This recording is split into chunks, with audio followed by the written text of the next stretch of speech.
guys, it's been a while since I've been in front of the camera, but with everything going on in the world right now, I kind of just wanted to try and spread some light, and I think this is a great way to do so. I've decided I'm going to start small little clips called Dewdrops of Light. I just want to try to spread as much light as I can, and I'm going to try post as regularly as I can. To start off with, I kind of wanted to look at different things that I think we could all learn from this period. I mean, it's been quite crazy and overwhelming for majority of us, and I think that it's really in these times of darkness that we actually learn and grow the most.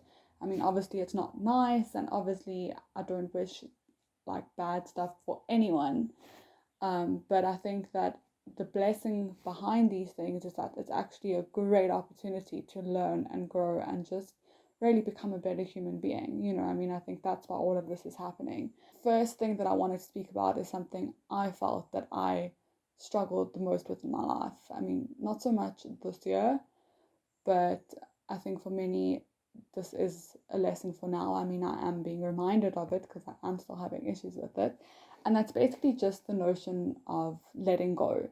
I've always been the kind of individual who likes organization and structure and having a plan and just being able to have things a little bit under my control. I was very used to being in an academic environment where you kind of study, you do the hard work, you put your mind to it, and chances are you'll get really good marks. Last year, the tables turned around completely for me. I was, for the first time in my life, in a very, very practical degree. I did my honours in journalism, and the way that the WITS honours course works is that you actually basically run a newspaper.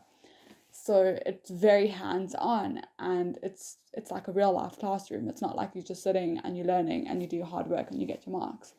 And that was quite challenging. I mean, for the first time, I couldn't necessarily be guaranteed that, like, okay, if I work hard, I'm going to get good marks, because so many things were not in my control. And, examples of that is your articles, your interviewees can just decide that they don't want to speak to you, or, they want to speak to you at a time where it's too late because you have very strict deadlines, or even your stories can just be denied. Eventually, I kind of decided, you know what, like, if I quit, I'm not gonna, even give myself the chance of passing and succeeding. And I kind of decided I'm just gonna do what I can that is in my control and leave the rest to the universe and God, and whatever's meant to be will be. And I mean, obviously it's much easier said than done, but thank God things worked out and I actually did really, really well. The biggest thing that I learned from that is that, like, you can't control everything. You really can't. I feel that the universe is kind of teaching that now to everyone on a global scale. I saw a whole post on Facebook from some rabbi, I don't remember who, I'm sorry.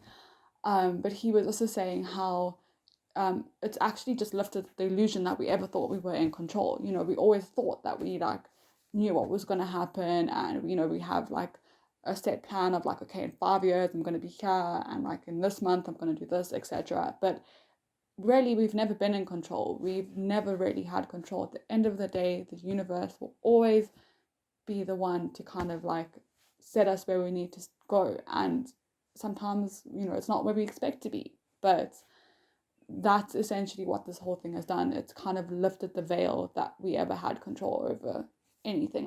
I think we can either go with the flow of what the universe deals us and use those opportunities to make us grow and learn lessons and develop further, or we can kind of just panic and freak out and immobilize ourselves, which sometimes you're human, it will happen. Trust me, I still have panic attacks, but I think it's kind of just trying to remind yourself to center yourself back to flow, to center yourself back to the ebb and tides of the universe. At the end of the day, everything is perfect and in its perfect timing and in its perfect place. The universe knows what needs to happen, and sometimes we can't understand it, but what's meant to be will be. That's something that I really, really believe.